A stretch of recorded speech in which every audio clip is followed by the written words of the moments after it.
Hello everyone, and welcome back to the channel.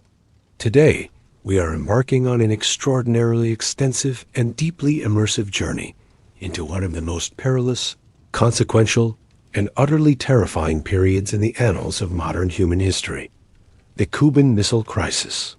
For 13 harrowing, agonizing days in October of 1962, the entire world found itself suspended precariously, teetering on the very precipice of nuclear annihilation, a chilling and unprecedented standoff between the two dominant, ideologically opposed superpowers of the era, the United States of America and the Union of Soviet Socialist Republics. The core of this unparalleled confrontation revolved around the clandestine, audacious deployment of Soviet nuclear missiles on the island nation of Cuba, a mere 90 miles off the sun-drenched, vulnerable coast of Florida. This was far more than a mere diplomatic disagreement, a regional dispute over spheres of influence, or a conventional military confrontation. It was a direct, existential challenge that brought humanity closer to a full-scale, civilization-ending nuclear war than at any other point before or since. The sheer improbability of a peaceful resolution, given the stakes and the personalities involved, makes this episode a compelling study in human decision-making under unimaginable pressure. Throughout this comprehensive 2-hour video, we will meticulously dissect every conceivable facet of this crisis, tracing its intricate origins within the broader, pervasive context of the Cold War, examining in granular detail the intense, high-stakes negotiations that ultimately managed to pull us back from the brink of global catastrophe, and thoroughly exploring the profound, enduring, and often sobering lessons it bequeathed to future generations of leaders and citizens alike. Before we plunge headfirst into the intricate details and terrifying moments of this incredibly intense and pivotal historical event, I would genuinely love to hear from each and every one of you watching. How is your day unfolding so far? Please take a moment to drop a comment below and share a brief update on your day. And while you're down there, I'd also be fascinated to know one specific goal you currently have for the future, whether it's a grand, life-altering aspiration or a small, personal objective you're working towards. I always find it incredibly inspiring and motivating to learn about your dreams and ambitions. Finally, if you discover this deep dive into history to be both engaging and genuinely informative, please consider showing your support by hitting that subscribe button and gently tapping the notification bell. Your subscription truly helps the channel grow and enables me to continue dedicating my time and resources to bringing you more meticulously researched and compelling content like this. Your unwavering support means the absolute world to me. Now, let us meticulously set the intricate stage for this global drama, a period of unparalleled tension, strategic maneuvering, and existential dread. To truly grasp the profound significance, the terrifying implications, and the complex dynamics of the Cuban Missile Crisis, it is absolutely essential that we rewind our historical clocks a bit and thoroughly comprehend the complex geopolitical landscape that characterized the early 1960s. The world at this juncture was firmly and unequivocally entrenched in the Cold War, a protracted, relentless, and often terrifying period of intense ideological, political, economic, and military rivalry that pitted the United States and its staunch Western allies, staunchly advocating for capitalism, liberal democracy, and individual freedoms, against the Soviet Union and its tightly controlled Eastern Bloc satellites, fervently championing communism, centralized planning, and collective societal structures. This was not a conventional war in the traditional sense, one fought with vast armies clashing on open battlefields or navies engaging in direct combat. Instead, it was a constant, simmering tension, a relentless war of nerves, characterized by proxy conflicts fought in distant lands like Korea and Vietnam, an incessant propaganda battle waged across global airwaves, and an ever-accelerating, terrifying arms race that threatened to consume all resources and ultimately all life. Both of these colossal superpowers possessed increasingly sophisticated and devastating nuclear weapons, and the chilling, almost unthinkable concept of mutually assured destruction, or MAD, was rapidly solidifying its grip on strategic thought and public consciousness. The grim logic of MAD was deceptively simple, yet utterly terrifying.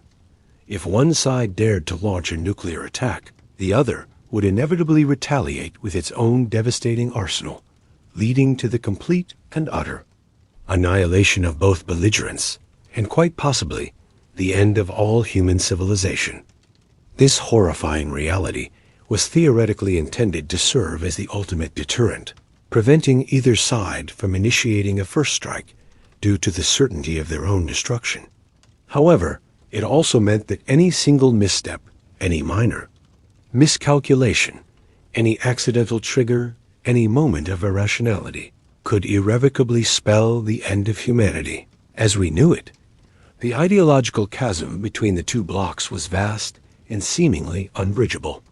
The United States championed a vision of individual liberty, free markets, and democratic governance, believing its system offered the best path to prosperity and human flourishing. This vision was deeply rooted in Enlightenment ideals, the principles of self-determination, and the American experiment in representative democracy, emphasizing individual rights and economic freedom. Conversely, the Soviet Union promoted a Marxist-Leninist ideology, advocating for a classless society, state control of the economy, and a one-party political system, convinced that communism represented the inevitable future of humanity and the ultimate stage of societal development, destined to triumph over capitalism through historical necessity. This fundamental disagreement fueled a global competition for influence, with each side seeking to expand its sphere and undermine the other. Following the devastation of World War II, a power vacuum emerged in Europe and Asia, as old colonial empires crumbled under the weight of 2 world wars and rising nationalist movements.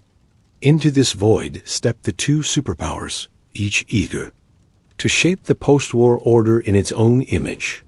The U.S., under the Truman Doctrine, committed to containing the spread of communism, providing economic aid through the Marshall Plan to rebuild war-torn Western Europe, and forming military alliances, like NATO, to deter Soviet aggression. The Soviets, in turn, consolidated their control over Eastern Europe, establishing the Iron Curtain and forming the Warsaw Pact as a counterweight to NATO. This created a bipolar world, rigidly divided into 2 armed camps, each vying for global supremacy and ideological validation, often through proxy conflicts and a relentless war of ideas. The division of Germany, particularly the contested status of Berlin, served as a constant flashpoint, a microcosm of the broader Cold War struggle, where direct confrontation was always a possibility, and the city itself became a symbol of the divided world. Beyond direct confrontation, the Cold War manifested in numerous proxy conflicts and covert operations that spanned the globe, from Southeast Asia to Latin America and Africa. The Korean War in the early 1950s saw US-led UN forces clash with Soviet-backed North Korea and China, a brutal reminder of the potential for conventional warfare and the willingness of superpowers to fight by proxy, avoiding direct engagement. The Berlin Blockade, 1948 to 49, and subsequent Berlin Crisis, 1958-1961, culminating in the construction of the Berlin Wall, demonstrated the fragility of peace in Europe, highlighting the constant tension over the divided city and the human cost of ideological division, as families were torn apart and escape attempts became desperate acts.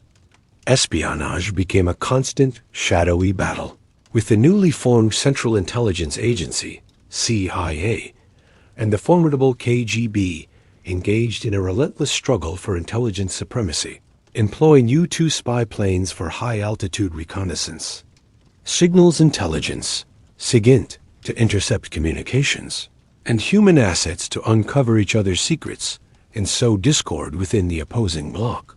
This pervasive atmosphere of suspicion and distrust permeated every aspect of international relations, from formal diplomatic exchanges to seemingly innocuous cultural exchange programs, where even artists and athletes were seen as instruments of state policy.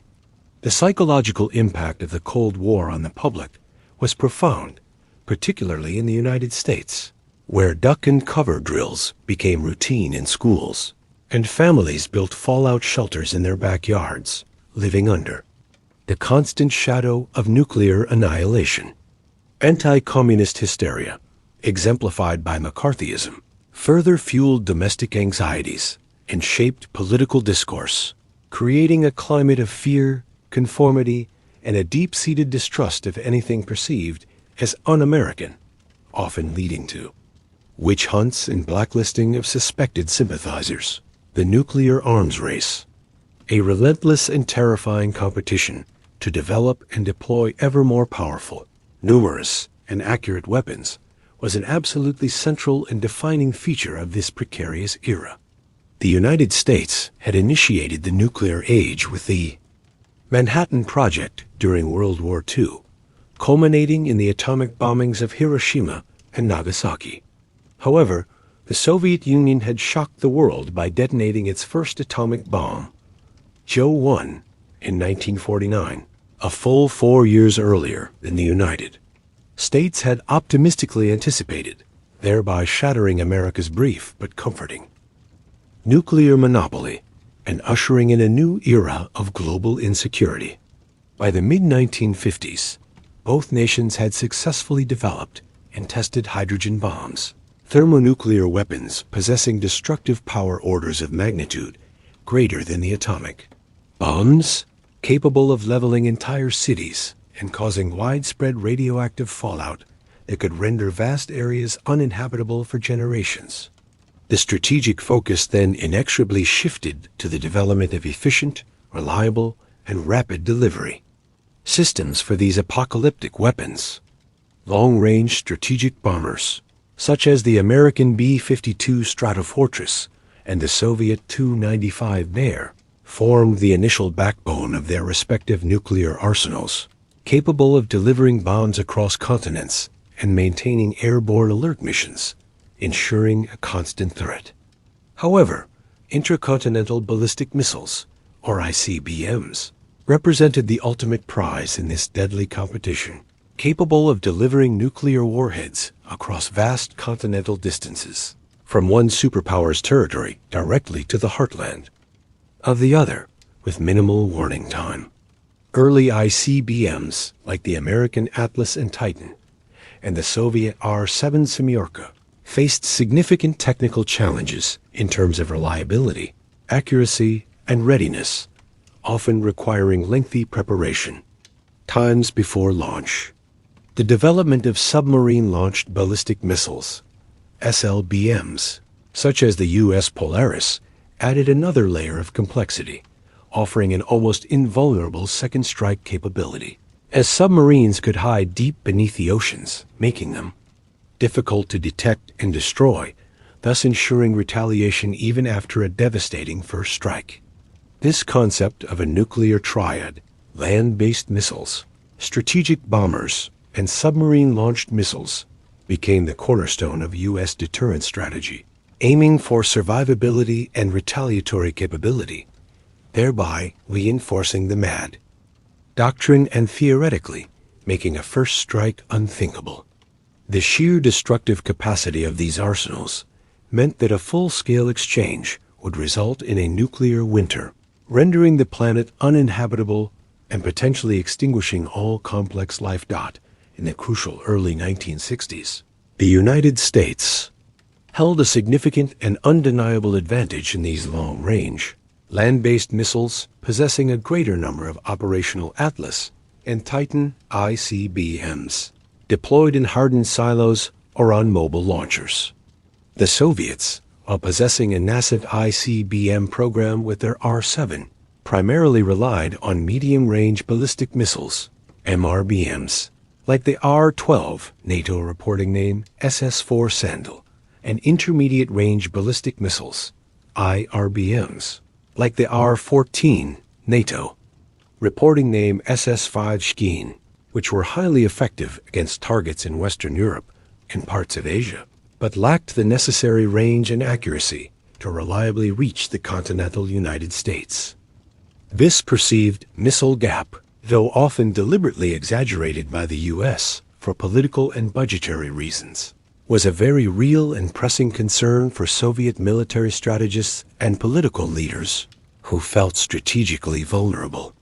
Furthermore, the United States had strategically deployed its own Jupiter missiles in Turkey and Thor missiles in Italy, both key NATO allies situated perilously close to the Soviet Union's southern borders.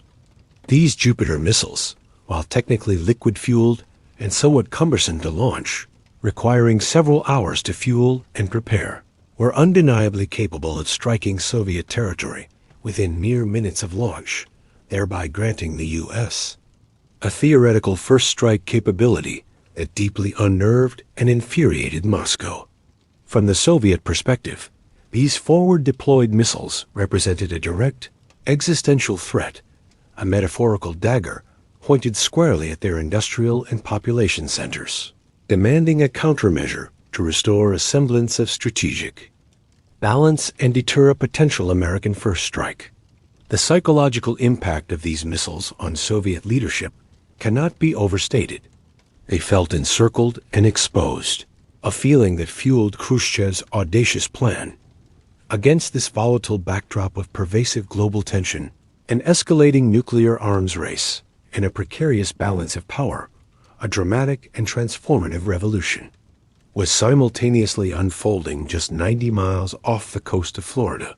In the Caribbean Sea, for several decades prior, Cuba had been under the iron-fisted, authoritarian rule of Fulgencio Batista, a dictator whose regime was largely propped up and supported by the United States due to his staunchly anti-communist stance and his diligent protection of extensive American business interests on the island, which ranged from vast sugar plantations and lucrative nickel mines to popular casinos and opulent resorts catering to American tourists. American companies like United Fruit Company, ITT, and Standard Oil held significant sway over the Cuban economy, often at the expense of the local population, leading to widespread resentment and a deeply entrenched system of inequality. However, Batista's regime was notoriously corrupt, brutally repressive, and deeply unpopular among the vast majority of the Cuban populace, who suffered from widespread poverty, illiteracy, and profound social inequality. His secret police, the Bureau for the Repression of Communist Activities, BRAC, employed torture and extrajudicial killings to suppress dissent, creating a climate of fear and resentment that simmered beneath the surface. Ripe for revolution. In 1953, a charismatic young lawyer named Fidel Castro, along with a small band of revolutionaries, launched a daring but ultimately failed attack on the Moncada barracks, a military outpost in Santiago de Cuba.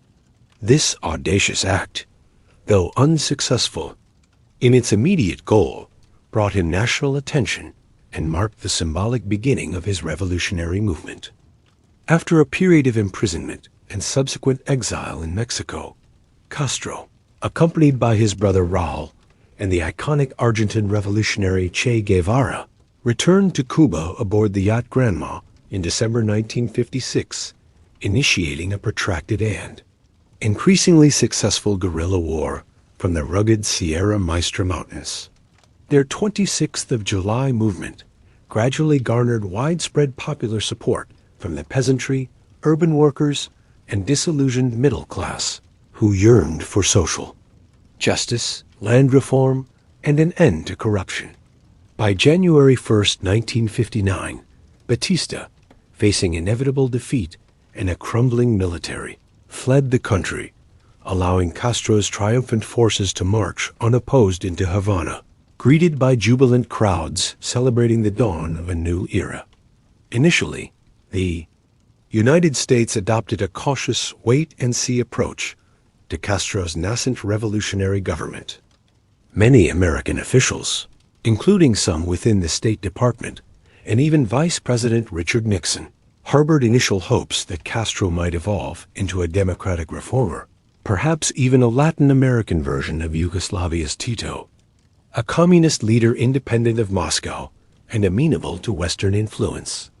However, Castro's true ideological leanings and radical intentions soon became unmistakably clear. His government swiftly began implementing sweeping agrarian reforms, nationalizing vast tracts of land, including those owned by American corporations, and wealthy Cuban elites under the Agrarian Reform Law of 1959, which redistributed land to peasants and collective farms. He also moved aggressively to nationalize American-owned businesses, including oil refineries, sugar mills, and telephone companies, often without adequate compensation, directly challenging U.S. economic interests. Furthermore, he initiated a series of public trials and executions of former Batista officials, often without due process, which drew international condemnation and raised human rights concerns in Washington.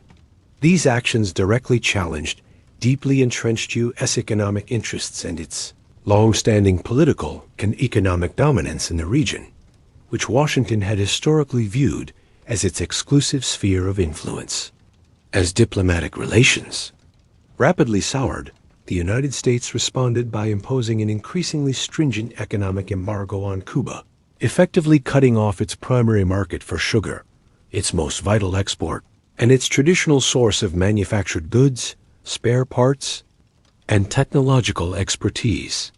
This escalating economic pressure, combined with a growing sense of hostility, overt threats, and covert actions from Washington, including attempts to assassinate Castro under Operation Mongoose, a CIA program aimed at destabilizing the Cuban regime through sabotage, psychological warfare, and even biological attacks, inexorably pushed Castro further and further into the welcoming embrace of the Soviet Union. The Soviets, ever eager to gain a strategic foothold in the Western Hemisphere, to demonstrate the viability of their communist model, and to exploit any perceived crack in the U.S.'s traditional sphere of influence, readily offered substantial economic aid, crucial military equipment, including tanks, artillery, and small arms, and unwavering political support to the fledgling Cuban regime. Cuba, once a convenient playground for American tourists and a seemingly unshakable bastion of U.S. influence, was rapidly and dramatically transforming into a communist outpost, a Soviet satellite strategically positioned in America's immediate backyard, a mere stone's throw from its shores, the pivotal turning point in U.S.-Cuban relations, and indeed a direct and undeniable precursor to the Cuban Missile Crisis, was the utterly disastrous Bay of Pigs invasion in April 1961. This covert military operation, meticulously planned by the Central Intelligence Agency, CIA, under President Dwight D. Eisenhower's administration, codenamed Operation Pluto, and subsequently inherited by the newly inaugurated President John F. Kennedy, aimed to violently overthrow Castro's revolutionary regime using a force of Cuban exiles who had been rigorously trained, armed, and funded by the United States. The entire plan was fundamentally flawed from its very inception, plagued by poor intelligence, inadequate resources, a lack of sufficient air cover, and a naive reliance on a spontaneous popular uprising within Cuba that never materialized. The small, ill-equipped landing force of exiles, known as Brigade 2506, was vastly outnumbered and outmaneuvered by Castro's well-prepared and highly motivated military. Within a mere 3 days, the invasion was decisively crushed at Playa Girón, with hundreds of exiles killed or captured, and the remainder surrendering. The Bay of Pigs was an unmitigated, humiliating failure for the United States, a major foreign policy blunder that severely damaged President Kennedy's credibility on the international stage, both among allies and adversaries, and conversely. Significantly strengthened Castro's political position and popular support domestically, portraying him as a defiant victor against American imperialism. For Castro, the invasion unequivocally confirmed his deepest suspicions that the United States was absolutely determined to overthrow him by any means necessary, solidifying his conviction that Cuba needed a powerful protector. It irrevocably solidified his strategic alliance with the Soviet Union, making him more receptive to Soviet overtures for military assistance. For the Soviets, it served as a powerful demonstration of perceived American weakness, indecisiveness, and a clear willingness to intervene militarily in Cuba, thereby providing a compelling justification for their subsequent audacious decision to deploy both defensive and, crucially, offensive weapons on the island. The stage was now meticulously set for the ultimate, terrifying confrontation, a direct challenge to American hegemony in its own hemisphere. The audacious decision by Soviet Premier Nikita Khrushchev to clandestinely place nuclear missiles in Cuba was a bold, incredibly risky, and strategically provocative move, a gamble of epic proportions. His motivations were intricate, multifaceted, and deeply rooted in the geopolitical realities of the Cold War and his own personal ambitions. Khrushchev, known for his impulsive nature and theatrical gestures, was under domestic pressure to demonstrate Soviet strength and technological prowess, especially after agricultural failures at home and the perceived humiliation of the Berlin Wall construction not fully resolving the German question. Firstly, and perhaps most immediately, he genuinely desired to defend Cuba. Following the humiliating failure of the Bay of Pigs invasion, Khrushchev firmly believed that another, larger-scale U.S. invasion of Cuba was not only possible but highly probable, perhaps even imminent. Placing nuclear-capable missiles on the island would, in his strategic calculus, act as an overwhelmingly powerful deterrent, thereby protecting a valuable communist ally and a potent symbol of Soviet influence firmly planted in the Western Hemisphere, a mere stone's throw from the American mainland. Secondly, and arguably even more significantly, Khrushchev desperately sought to redress the glaring strategic imbalance in nuclear capabilities that heavily favored the United States. As previously discussed, the U.S. possessed a substantial lead in operational ICBMs and had strategically deployed its Jupiter and Thor missiles in Turkey and Italy, respectively, placing them perilously close to the Soviet Union's borders, capable of striking Soviet cities within minutes. Khrushchev viewed this as an unacceptable and dangerous strategic disadvantage, a constant threat to Soviet security. By placing MRBMs and IRBMs in Cuba, he believed he could effectively negate the U.S.'s perceived first strike advantage, bringing major American cities within range of Soviet nuclear weapons and thereby creating a more equitable, albeit terrifying, balance of terror. It was, in essence, a cost-effective and rapid way to achieve strategic parity without having to invest billions more rubles and years of development into building a larger, more robust ICBM force, which was a slower and more expensive endeavor. Thirdly, Khrushchev was keen to demonstrate Soviet power, resolve, and technological prowess on the global stage, to unequivocally show that the USSR was a formidable force to be reckoned with, fully capable of challenging American hegemony and projecting its power far beyond its traditional borders.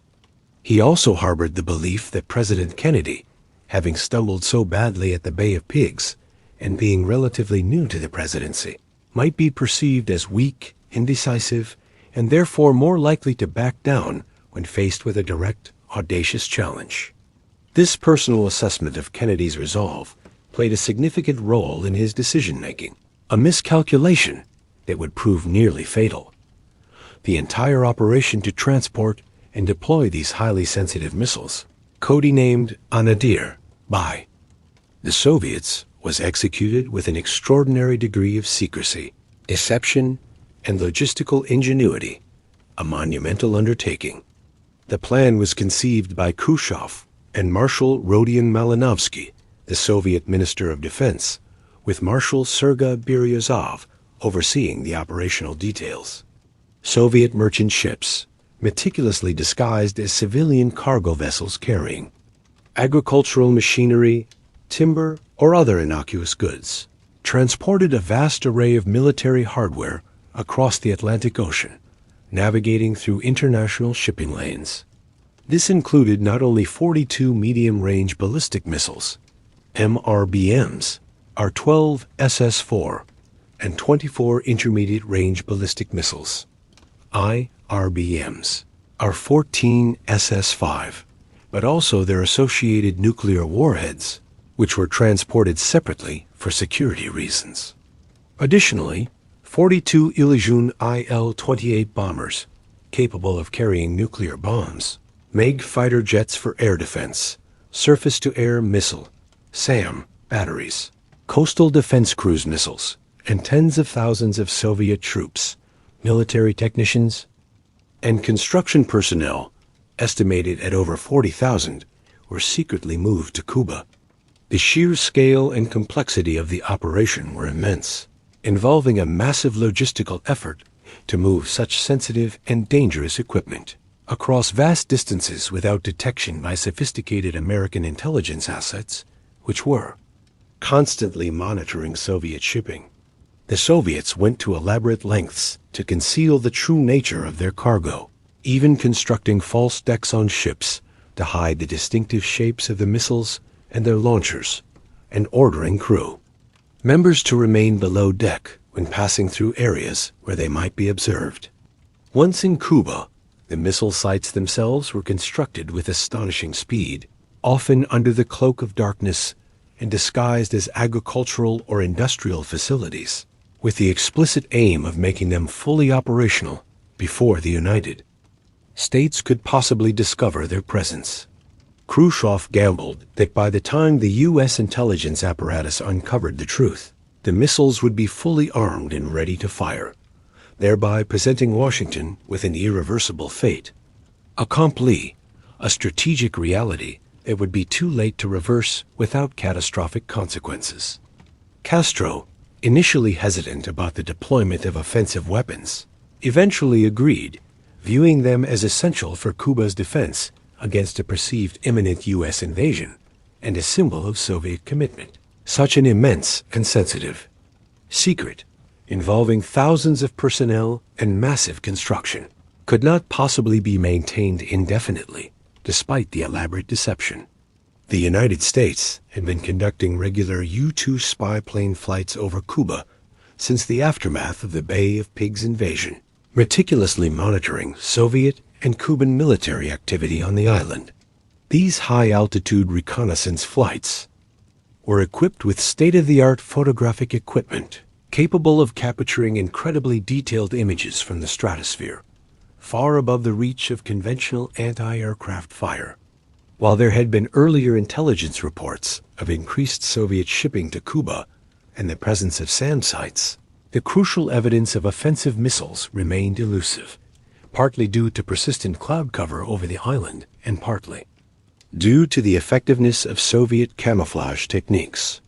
On the fateful morning of October 14, 1962, a U-2 flight piloted by Major Richard Hazer embarked on a routine mission over western Cuba, specifically tasked with photographing suspected SAM sites. The photographs captured during this flight, when subsequently analyzed by highly skilled intelligence experts at the National Photographic Interpretation Center, NPIC, in Washington, D.C., revealed a horrifying and unmistakable truth. They showed clear, irrefutable evidence of launch pads, missile erectors, missile transporters, fuel trucks, and other telltale equipment consistent with the rapid deployment of Soviet medium-range ballistic missiles. Specific analysts like Arthur Lundahl, the director of NPIC, and Dino Brugioni, a senior intelligence officer, were instrumental in identifying the telltale signs, recognizing the distinctive patterns of missile components and their associated infrastructure, confirming the presence of offensive weapons. Further, more detailed analysis confirmed the presence of both MRBMs, R-12, SS-4, with an estimated range of approximately 1,100 nautical miles, and the more powerful IRBMs, R-14, SS-5, with a terrifying range of up to 2,200 nautical miles. This meant that virtually all major U.S. cities, from the nation's capital, Washington, D.C., to bustling metropolises like New York, Chicago, Dallas, and even as far west as Seattle, could be struck by nuclear weapons within mere minutes of launch, offering virtually no warning time for defense or evacuation. The discovery sent a profound shockwave through the Kennedy administration, a moment of chilling realization. The Soviet Union had repeatedly and emphatically lied, publicly denying any intention to place offensive weapons in Cuba, even as recently as September, when Soviet Foreign Minister Andrei Gromyko personally assured Kennedy that only defensive weapons were being sent to Cuba. This blatant deception, combined with the immediate and existential threat posed by the missiles, created an atmosphere of intense urgency, betrayal, and profound alarm within the highest echelons of the U.S. government, demanding an immediate and decisive response. Upon receiving this chilling and irrefutable intelligence on the morning of October 16th, President Kennedy immediately convened a highly secret group of his most trusted and senior advisors. This ad hoc committee, initially known as the Special Group and later formally designated as the EXCOM, the Executive Committee of the National Security Council, would become the nerve center of the crisis. This elite group comprised key figures such as Attorney General Robert F. Kennedy, the president's younger brother and closest confidant, known for his pragmatic and moral insights, and a strong advocate for avoiding war, Secretary of Defense Robert McNamara, a brilliant but often detached analyst, focused on data and probabilities, and a proponent of flexible response over massive retaliation. Secretary of State Dean Rusk, a seasoned diplomat, cautious and deliberate, who famously remarked, "We're eyeball to eyeball, and I think the other fellow just blinked." National Security Advisor McGeorge Bundy, a sharp intellectual former Harvard Dean who managed the flow of information in the EXCOM meetings. Chairman of the Joint Chiefs of Staff, General Maxwell Taylor, representing the military's often hawkish perspective and advocating for strong action. CIA Director John McCone, who had harbored early suspicions about offensive missiles and pushed for more aggressive reconnaissance. And former ambassador to the Soviet Union Llewellyn Thompson, whose deep understanding of Khrushchev's psychology and Soviet intentions proved invaluable in interpreting Soviet communications. For the next 13 agonizing days, this small, hand-picked group would remain at the absolute epicenter of the crisis, engaged in continuous, often heated, and emotionally charged debate, meticulously analyzing incoming intelligence and making agonizing decisions that would ultimately determine the fate of the entire world. The meetings were held in utmost secrecy, primarily in the cabinet room of the White House, with participants sworn to absolute silence, even from their own staff and families, to prevent public panic and maintain a united, decisive front against the Soviet challenge. The atmosphere was one of intense intellectual rigor mixed with profound existential dread. As the weight of potential global annihilation pressed down on them, the initial reactions and proposed courses of action within the EXCOM were incredibly varied, deeply emotional, and intensely debated, reflecting the immense pressure and the unprecedented nature of the threat.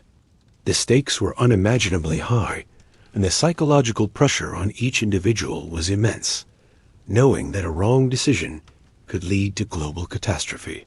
Several distinct options were immediately placed on the table for consideration. each carrying its own unique set of risks, potential benefits, and catastrophic consequences.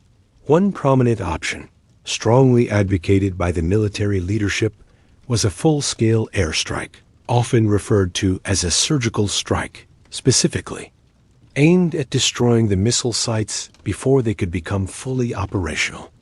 Proponents of this option, primarily from the Joint Chiefs of Staff, including General Curtis LeMay of Strategic Air Command, known for his aggressive stance, argued that it was the most direct, decisive, and immediate way to eliminate the existential threat.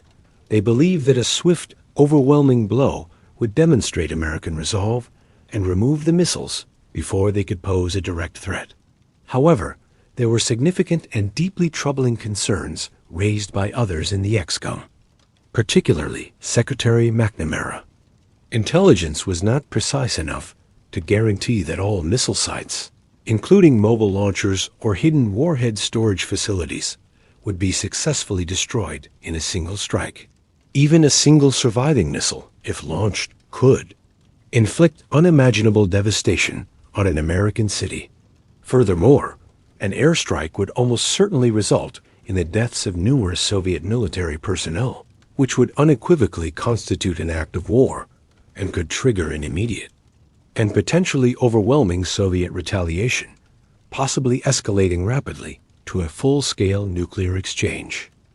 There was also the inherent risk of significant collateral damage to civilian areas in Cuba and the profound moral implications of initiating such a violent act without warning, a Pearl Harbor in reverse, as Robert Kennedy famously put it, referring to the surprise attack on Pearl Harbor, a more extreme and even more perilous military option, also favored by some military advisors and former Secretary of State Dean Acheson, was a full-scale invasion of Cuba.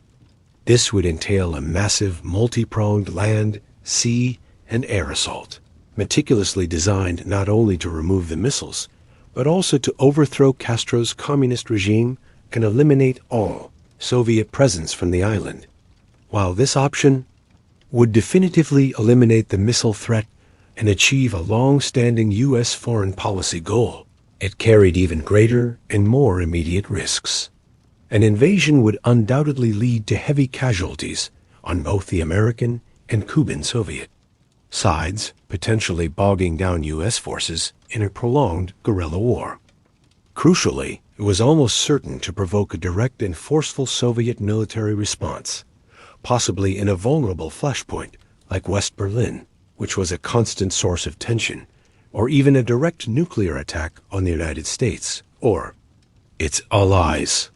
The U.S. military's own estimates suggested that a full-scale invasion could result in tens of thousands of American casualties, a prospect that deeply troubled President Kennedy, who had served in World War II and understood the human cost of conflict. Military planning for such an invasion, codenamed Operation Ortsack, Castro spelled backward, was already underway, involving significant troop deployments in Florida and the mobilization of naval assets, including hundreds of ships and thousands of aircraft. Another, more measured option that gradually gained traction was a naval blockade, or as President Kennedy carefully preferred to call it, a quarantine. This semantic distinction was crucial, as a blockade is legally considered an act of war under international law, whereas a quarantine, while still a forceful measure, could be presented as a defensive action to prevent the further introduction of offensive weapons, thereby avoiding an immediate declaration of war. The core idea was to prevent any additional offensive military equipment from reaching Cuba by sea. This was seen as a less aggressive, more restrained response than an immediate military strike. It would buy valuable time for diplomatic efforts, demonstrate unwavering U.S. resolve without initiating immediate bloodshed, and effectively place the burden of the next move squarely back in Khrushchev's court. However, critics within the ExComm argued that a quarantine was too slow, that the missiles already in Cuba could become fully operational before it had any tangible effect, and that it might not be sufficient to compel the Soviets to remove the existing missiles. There was also the inherent risk of a direct, potentially violent confrontation at sea if Soviet ships defied the quarantine line, leading to an accidental escalation. Diplomacy was also considered, but many felt that engaging in direct negotiation, without any significant leverage, would be perceived as a sign of weakness, especially given the Soviet Union's blatant deception regarding the missiles. Some advisors suggested taking the issue directly to the United Nations Security Council, but the UN was often paralyzed by the Cold War's ideological divisions and the frequent use of veto power by both superpowers, making it an unreliable forum for immediate crisis resolution. Finally, there was the option of doing nothing, or simply accepting the presence of the missiles. This was almost immediately dismissed as politically untenable for Kennedy, who would be seen as capitulating to Soviet aggression and allowing a fundamental shift in the balance of power, and strategically unacceptable as it would embolden Soviet expansionism and leave the U.S. vulnerable. The ex-com was deeply and passionately divided, reflecting the gravity of the situation and the lack of easy answers. The Hawks, primarily composed of military leaders like General Maxwell Taylor and some hardline civilian advisors such as Dean Acheson and Treasury Secretary Douglas Dillon, vehemently pushed for immediate and decisive military action, arguing that any delay would only allow the Soviets to complete the missile sites and make them fully operational. They firmly believed that a strong, unequivocal show of force was absolutely necessary to deter further Soviet aggression and restore American credibility. The Doves, including Robert Kennedy, Robert McNamara, and Ted Sorensen, Kennedy's speechwriter and close advisor, argued passionately for a more cautious and restrained approach, emphasizing the catastrophic and irreversible risks of a nuclear war. They urged the president to carefully consider the long-term, unimaginable consequences of any rash action, and to always leave ample room for a peaceful, negotiated resolution, even if it meant some degree of compromise. President Kennedy, acutely aware of the immense historical responsibility resting squarely on his shoulders and still haunted by the recent failure of the Bay of Pigs, ultimately leaned towards a more restrained and calculated approach. He profoundly understood that a direct military strike carried an unacceptably high risk of rapid and uncontrollable escalation, potentially leading to the very nuclear war he sought to avoid. He famously remarked during one ex-com meeting that the odds of nuclear war were between 1 in 3 and even, a chilling assessment of the peril that underscored his determination to find an alternative to military confrontation. He was determined to avoid a direct military confrontation, if at all humanly possible, while simultaneously ensuring the complete and verifiable removal of the offensive missiles. His leadership style during the crisis was characterized by a willingness to listen to diverse opinions, to challenge assumptions, and to maintain a calm demeanor under extreme pressure. He used the ex-com not just for advice, but as a sounding board to test ideas and explore all possible ramifications, often leaving the room to allow for more uninhibited discussion among his advisors, fostering an environment of frank debate. After days of intense, often agonizing debate and deliberation, frequently lasting late into the night, Kennedy ultimately made the momentous decision to implement the naval quarantine. It represented a carefully chosen middle ground, a strong but not immediately escalatory response that would provide the Soviets with a clear signal of American resolve without initiating immediate bloodshed, while simultaneously allowing them time to reconsider their actions and permitting diplomatic channels to be thoroughly explored.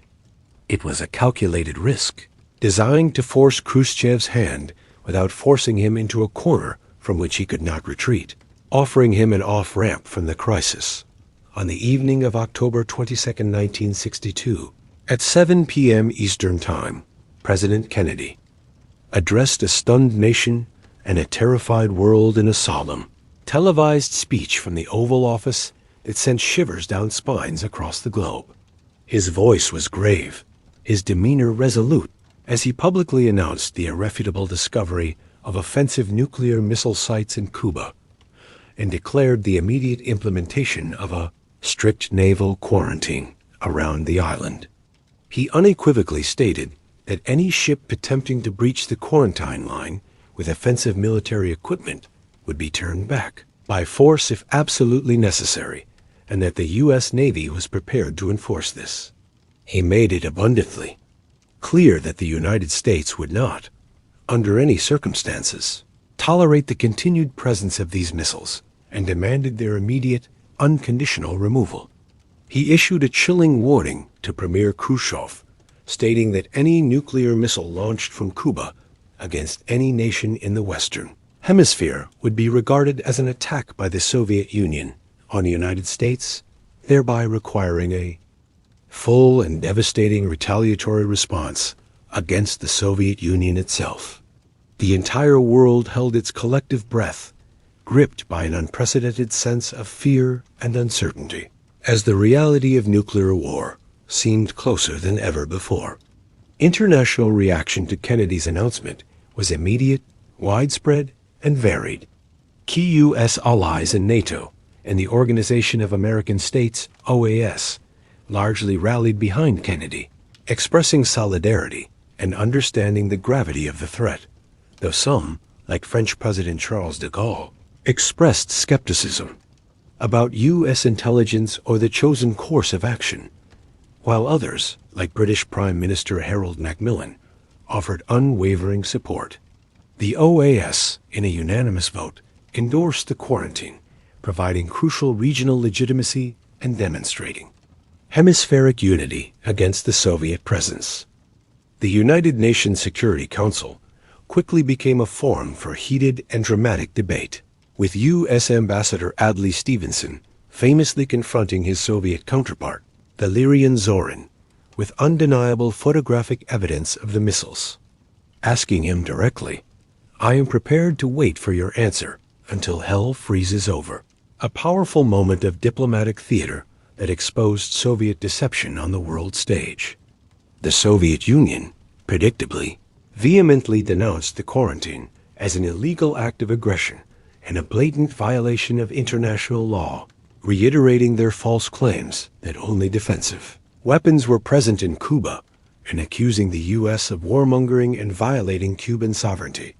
Khrushchev initially adopted a defiant public stance, stating that Soviet ships would not respect the quarantine and would continue their course towards Cuba, setting the stage for a direct naval confrontation that could ignite the global conflict.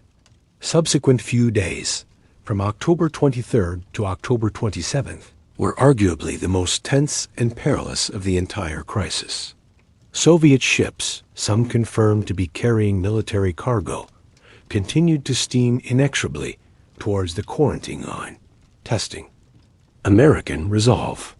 The U.S. Navy was deployed in full force, its warships positioned to intercept any vessel that attempted to cross the designated boundary, with initial orders to fire warning shots across the bow and then to disable the rudder or propeller if the ship did not comply, rather than sinking it outright. The world watched, paralyzed by fear and uncertainty, as the two nuclear-armed superpowers stood eyeball to eyeball, locked in a terrifying game of chicken. On October 24th, a moment of immense, palpable relief swept across the globe when several Soviet ships, including those believed to be carrying missiles, either stopped dead in the water or abruptly turned back, altering their course away from Cuba. Secretary of State Dean Rusk famously articulated the sentiment of the moment, remarking, "We're eyeball to eyeball, and I think the other fellow just blinked," a phrase that perfectly captured the immediate sense of de-escalation, though the core problem of missiles already in Cuba remained, still capable of launching. The first ship to be stopped and boarded was the Lebanese-flagged freighter Marukla, carrying lumber, which was allowed to proceed after inspection, setting a precedent for the quarantine's enforcement and demonstrating the U.S.'s measured approach. Crisis, far from being over, continued to escalate in other, equally terrifying ways, demonstrating the inherent dangers of a hair-trigger situation and the fog of war. US U-2 reconnaissance flights continued their perilous missions over Cuba, providing updated intelligence that revealed the construction of the missile sites was progressing at an alarming pace, with some sites nearing full operational capability. The sites were rapidly becoming fully operational, significantly increasing the urgency of the situation and the pressure on Kennedy to act decisively. Meanwhile, a terrifying and almost catastrophic incident occurred involving a Soviet Foxtrot-class submarine, the B-59, operating near the quarantine line in the Caribbean. Unbeknownst to the Americans, this particular submarine was armed with a nuclear torpedo, a weapon of immense destructive power. U.S. Navy destroyers, attempting to force the submerged submarine to surface for identification, dropped a series of practice depth charges, non-lethal explosives designed to create concussive shockwaves that would force the submarine to reveal itself. The Soviet crew, deep underwater, suffering from extreme heat, carbon dioxide buildup, and unable to communicate with Moscow due to the depth charges interfering with their radio, believed they were under a genuine attack and that a full-scale war might have already erupted. Two of the three senior officers on board, including the submarine's captain, Valentin Savitsky, and the political officer Ivan Sidorov, were in favor of launching the nuclear torpedo in retaliation, believing they were authorized to do so if under attack. It was only the courageous and principled intervention of the flotilla's second-in-command, Vasily Arkhipov, who steadfastly refused to authorize the launch without unanimous agreement from all three senior officers, that prevented a catastrophic and potentially world-ending nuclear exchange.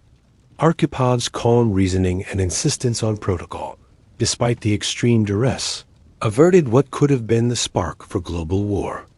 This harrowing incident, the full details of which only came to light decades later, underscored just how incredibly close the world came to an accidental nuclear war, triggered by miscommunication, extreme pressure, and the fog of war. The U.C. military was on an unprecedented level of alert, preparing for every contingency. On October 24th, Strategic Air Command, SAC, responsible for the nation's nuclear bomber fleet, was raised to DEFCON 3, meaning its forces were ready to deploy within 15 minutes. On October 26th, it was further elevated to DEFCON 2, the highest, alert level short of actual war, signifying that war was imminent. B-52 bombers, armed with nuclear weapons, were kept continuously in the air on airborne alert missions, ready to strike Soviet targets at a moment's notice. Troops were massed in Florida, undergoing intensive preparations for a potential full-scale invasion of Cuba, with hundreds of thousands of soldiers, sailors, and airmen poised for action, including the deployment of the 82nd Airborne Division and the activation of reserve units. The pressure on President Kennedy to take immediate and decisive military action was immense and unrelenting, particularly from the Joint Chiefs of Staff, who felt that the naval quarantine was an insufficient and dangerously slow response, arguing that time was running out and that a military solution was the only viable option.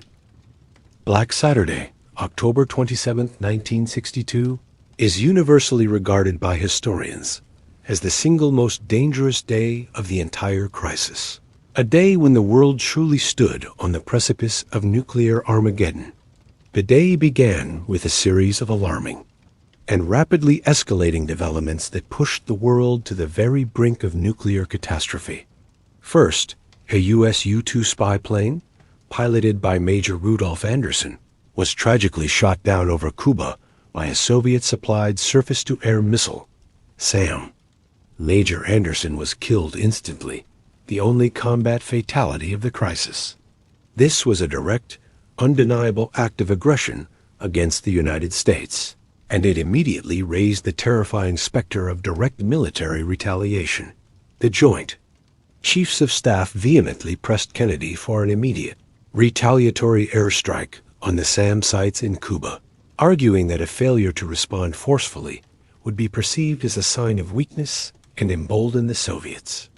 Kennedy, however, steadfastly resisted this pressure, understanding with chilling clarity that such a strike could easily spiral out of control into a full-scale war, especially given the presence of Soviet tactical nuclear weapons in Cuba, unknown to the U.S. at the time, which could have been used against an invading force. Adding to the already chaotic and perilous situation, another U.S. U-2 reconnaissance plane, on a routine air sampling mission near the North Pole, accidentally strayed far off course and entered Soviet airspace over Siberia, near the Chukotka Peninsula. This terrifying navigational error immediately triggered Soviet air defenses and could have been easily interpreted by Moscow as a precursor to a U.S. nuclear attack, especially with global tensions so high.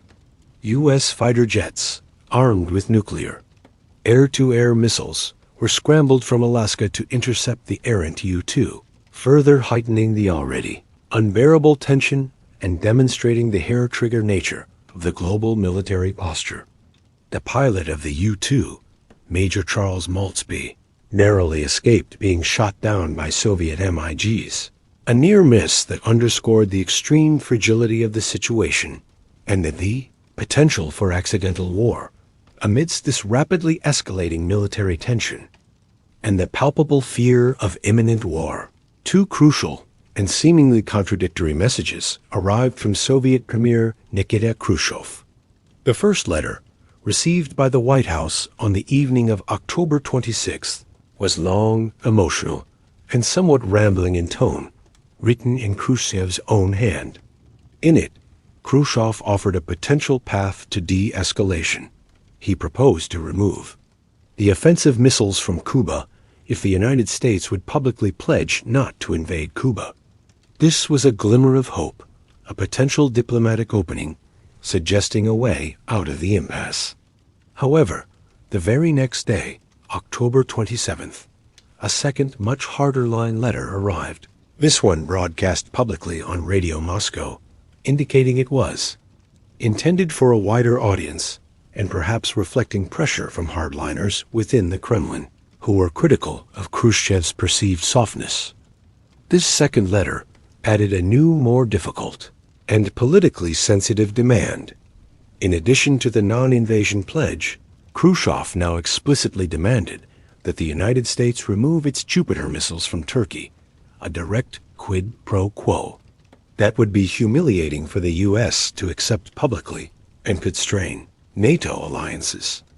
The ExCom was thrown into a state of profound disarray and intense debate by these two conflicting messages. The dilemma was acute. Responding directly to the second letter, with its public demand for the removal of the Jupiter missiles, would be seen as a humiliating concession to Soviet demands, a sign of weakness under duress, and could severely undermine NATO alliances, particularly with Turkey and Italy, who hosted the missiles and might feel abandoned by their superpower ally. Ignoring it entirely, however, might lead to further uncontrollable escalation, as Khrushchev might interpret silence as rejection and proceed with his plans. It was Attorney General Robert Kennedy who, drawing upon his keen political instincts, his understanding of human psychology, and his brother's fervent desire to avoid war, came up with the ingenious and ultimately successful solution, often referred to as the Trollope ploy, after a character in an Anthony Trollope novel who ignores an inconvenient letter and responds to an earlier, more favorable one. He suggested that the United States publicly respond only to Khrushchev's first, more conciliatory letter, accepting the offer to remove the missiles in exchange for a non-invasion pledge. Privately, however, a secret back-channel negotiation would address the highly sensitive issue of the Jupiter missiles in Turkey. This secret, back-channel communication was absolutely crucial to the resolution of the crisis, providing a face-saving way out for both leaders. Robert Kennedy personally met with Soviet Ambassador Anatoly Dobrinin at the Justice Department on the evening of October 27th, conveying the U.S.'s public offer to accept the terms of Khrushchev's first letter. More importantly, during this clandestine meeting, Robert Kennedy delivered a private, unequivocal assurance that the Jupiter missiles in Turkey would indeed be removed within a few months after the crisis was publicly resolved, provided the Soviets removed their missiles from Cuba. This was a critical and highly sensitive concession, but it had to be kept strictly secret to avoid alienating key NATO allies and to prevent the appearance of a direct quid pro quo under duress, which would have been politically damaging for Kennedy and potentially destabilizing for the alliance. The U.S. also made it abundantly clear, through this private channel, that if the missiles were not removed from Cuba, a full-scale invasion of the island would inevitably follow within a matter of days, a threat that Dobrinin understood was very real and conveyed with utmost seriousness. This carefully crafted combination of public diplomacy, private concession, and implicit military threat proved to be the decisive breakthrough that averted catastrophe, allowing Khrushchev to claim a victory in securing Cuba's safety while Kennedy secured the removal of the missiles. On the morning of October 28, 1962, the entire world collectively breathed an immense, profound sigh of relief. Nikita Khrushchev, having received and carefully considered the U.S.'s public and private messages, and understanding the dire consequences of further escalation, announced on Radio Moscow that the Soviet Union would indeed remove its offensive weapons from Cuba. In return, the United States publicly pledged not to invade Cuba and privately agreed to remove its Jupiter missiles from Turkey at a later, unspecified date, ensuring that the concession did not appear to be a direct result of Soviet pressure. The immediate, terrifying threat of nuclear war had finally receded. The crisis was over, but the world had been irrevocably changed. The immediate aftermath of the crisis was characterized by an overwhelming sense of relief, but also by a period of careful and meticulous verification. U.S. reconnaissance flights continued to monitor Cuba to ensure that the Soviet missiles were indeed being dismantled, crated, and shipped out of the island. The process of withdrawal took several weeks, and there were still moments of lingering tension and suspicion, particularly regarding the removal of Soviet Il-28 bombers, which the U.S. also considered offensive weapons. Eventually, these too were withdrawn after further negotiation and a U.S. promise not to invade. The United Nations played a role in overseeing the withdrawal, though direct UN inspection on Cuban soil was ultimately rejected by Castro, who felt his sovereignty had been violated by both superpowers. The immediate, existential threat of nuclear war had undeniably receded, but the world remained on edge, acutely aware of the fragility of peace. The Cuban Missile Crisis had profound, far-reaching, and lasting consequences, fundamentally reshaping international relations and strategic thinking for decades to come. Firstly, and perhaps most immediately, it led to a direct and tangible improvement in communication channels between the two nuclear superpowers.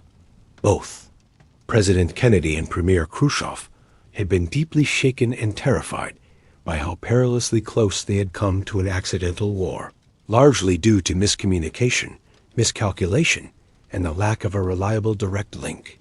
In 1963, the Hotline Agreement was established, creating a direct teletype link between the White House and the Kremlin. This red phone, though it was actually a teletype machine, not a voice phone, and initially a yellow cable, was specifically designed to allow for immediate, secure, and unambiguous communication between the leaders in times of extreme crisis, thereby preventing future misunderstandings and misinterpretations that could lead to catastrophic escalation. Its first significant use was during the Arab-Israeli War in 1967, demonstrating its practical value in de-escalating regional conflicts. Secondly, the crisis served as a powerful catalyst for renewed efforts towards arms control and disarmament. The terrifying experience of nuclear brinkmanship led to a stark and sobering recognition that the unchecked proliferation of nuclear weapons needed to be contained and managed. In 1963, the Limited Test Ban Treaty was signed, prohibiting nuclear weapons tests in the atmosphere, outer space, and underwater, thereby reducing radioactive fallout and signaling a desire for restraint and a shared understanding of the environmental and health risks of testing. This was the first major arms control agreement of the Cold War and a significant step towards reducing the immediate nuclear threat.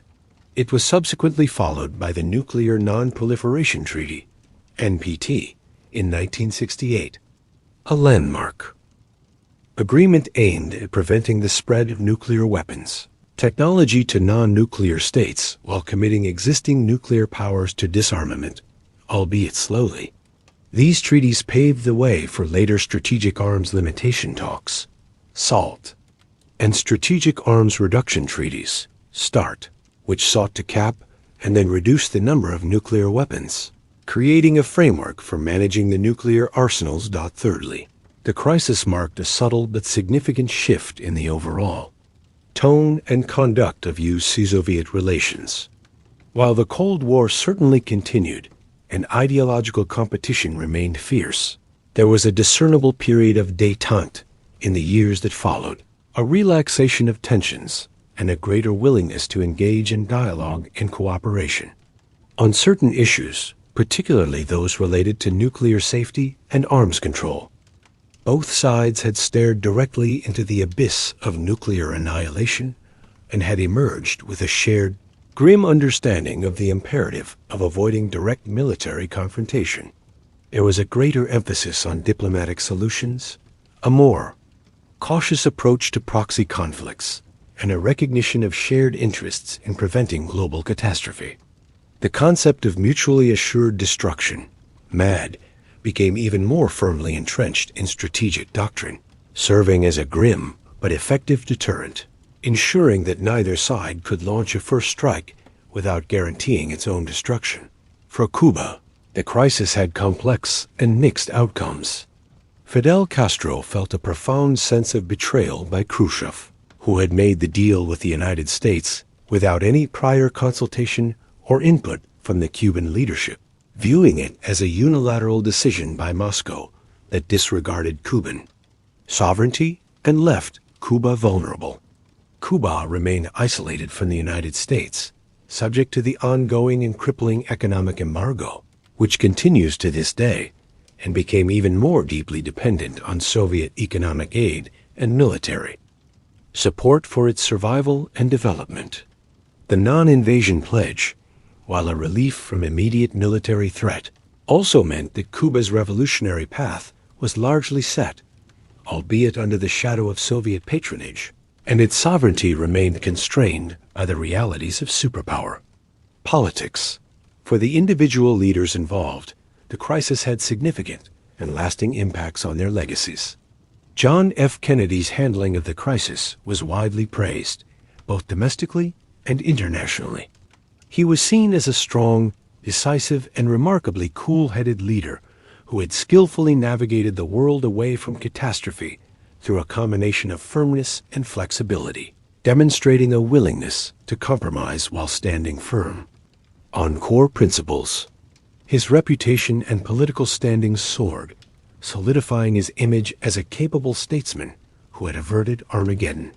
His flexible response doctrine, which emphasized a range of military options beyond massive retaliation, gained credibility as a viable strategy for managing Cold War conflicts.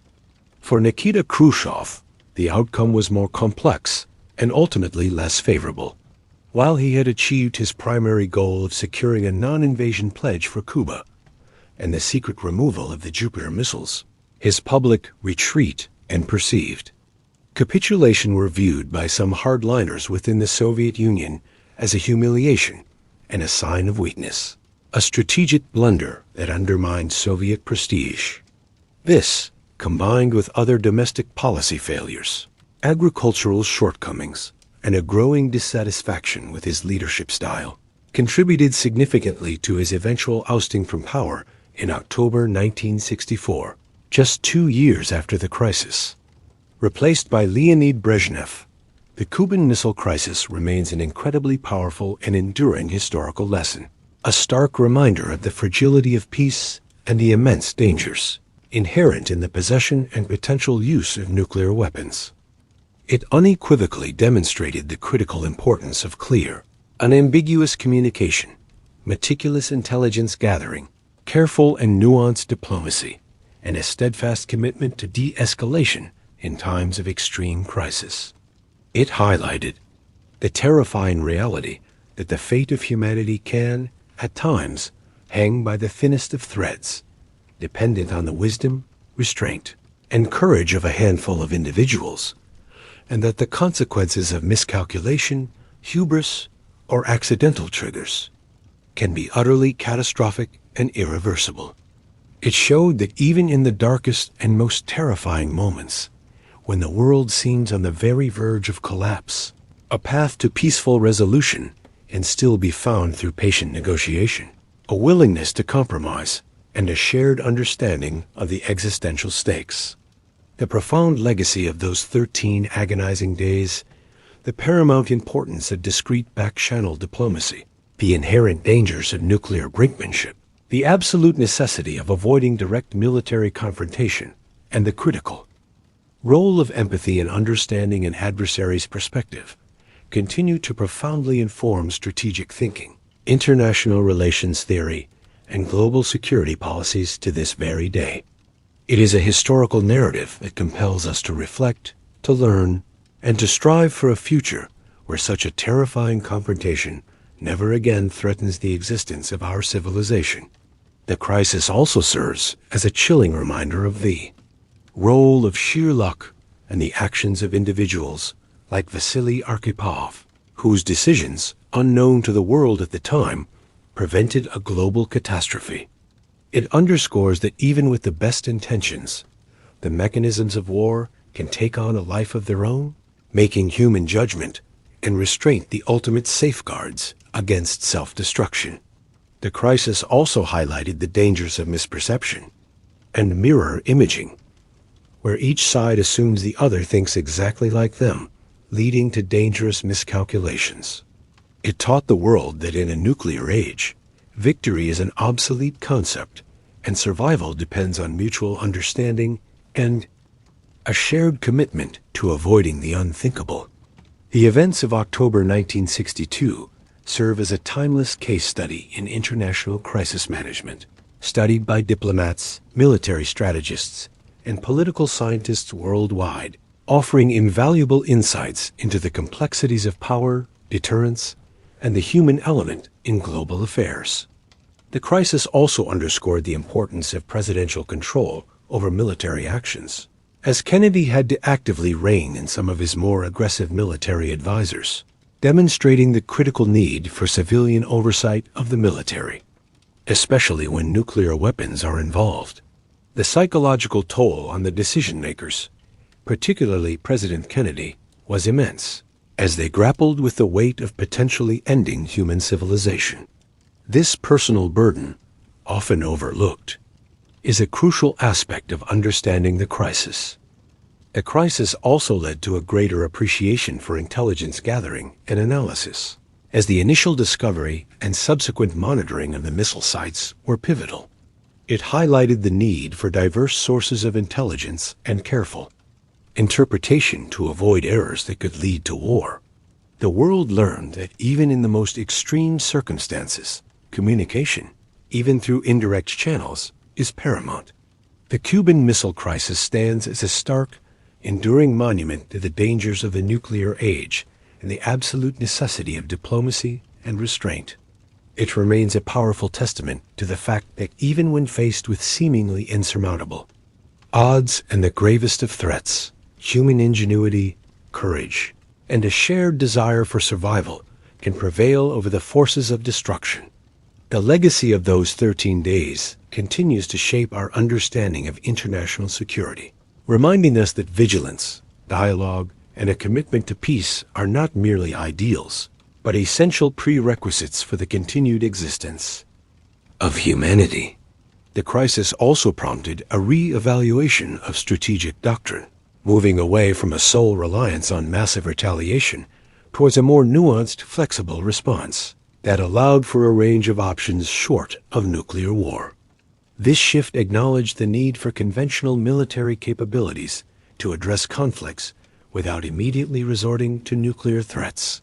Furthermore, the crisis highlighted the inherent instability of a bipolar world order and the potential for regional conflicts to escalate into global confrontations. It spurred a deeper academic and policy interest in crisis management theory, game theory, and the psychology of decision-making under extreme stress. A concept of escalation ladders and fire breaks became central to strategic thought, aiming to prevent uncontrolled ascent to nuclear war. The crisis also subtly altered the relationship between the U.S. and its European allies, who, while supportive, also felt a degree of vulnerability and a lack of direct consultation during the most intense moments, leading to calls for greater European autonomy in defense matters. The long-term impact on the non-aligned movement was also significant, as many nations sought to distance themselves from the dangerous superpower rivalry, advocating for a third path. The Cuban Missile Crisis, therefore, was not just a singular event, but a complex tapestry of political, military, and human interactions that continues to offer profound insights into the nature of power, the perils of miscalculation, and the enduring human capacity for both conflict and cooperation. The very act of documenting and analyzing this crisis, as we are doing now, serves as a vital part of its ongoing legacy, ensuring that its lessons are not forgotten and that future generations can learn from the brinkmanship of the past. The detailed study of the crisis reveals the intricate dance between public posturing and private negotiation, the tension between military advice and political prudence, and the constant struggle to maintain control in a rapidly unfolding, high-stakes scenario. It underscores the importance of empathy in understanding an adversary's perspective, even when that adversary is perceived as an existential threat. The crisis also demonstrated the limitations of intelligence, as the U.S. did not know about the presence of tactical nuclear weapons in Cuba, which could have drastically altered the outcome of an invasion. This lack of complete information added another layer of risk to an already perilous situation. The Cuban Missile Crisis stands as a chilling reminder that the fate of the world can hinge on the decisions of a few individuals, and that the pursuit of peace requires constant vigilance, strategic foresight, and a willingness to engage in difficult, often secret, diplomacy. Thank you so incredibly much for joining me on this extensive, detailed, and hopefully insightful journey through the Cuban Missile Crisis. I genuinely hope you found this comprehensive exploration both informative and thought-provoking, shedding new light on a pivotal moment in our shared history.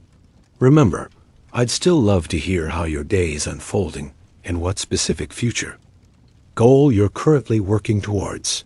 So please take a moment to leave a comment below. And if you truly enjoyed this deep dive into history and wish to see more meticulously researched and engaging content like this, please don't hesitate to hit that subscribe button and turn on notifications. Your continued support truly makes an immeasurable difference and allows me to dedicate myself to creating these videos. Until next time, stay curious, keep learning, and always remember the profound lessons of history.